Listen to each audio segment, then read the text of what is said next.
Search அப்படிங்கும்போது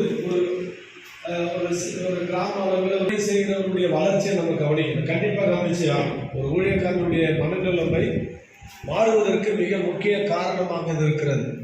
லோக்கல்ல ஒரு குறுகிய இடத்துல ஊழியர் செய்கிற ஒரு ஊழியக்காரனையும் இதே நம்ம இடத்துல வளர்ந்த, அதாவது ஒரு 1000, 2000, 10,000, 25,000 விசுவாசிகள் வச்சிருக்கிற ஒரு ஊழியக்காரரையும் கவனிப்பதற்கு நாம் தவறவே கூடாது. காரணம், அவருடைய முயற்சிகள், அவருடைய முன்னெடுப்புகள், அவர் செய்து கொண்டிருக்கிற ஜபங்கள், யாரும் வரலனாலும் ஜபனாலும் சபையில கூட்டங்களை ஆயுதப்படுத்தி நடத்திக்கிட்டே இருப்பாங்க. நீங்க எல்லா, அதாவது பெரிய சபைகள்லாம் போனீங்கன்னா கூட வச்சிருப்பாங்க.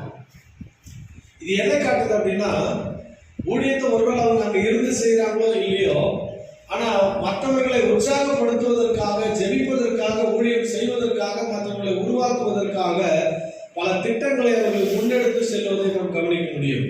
இன்னைக்கு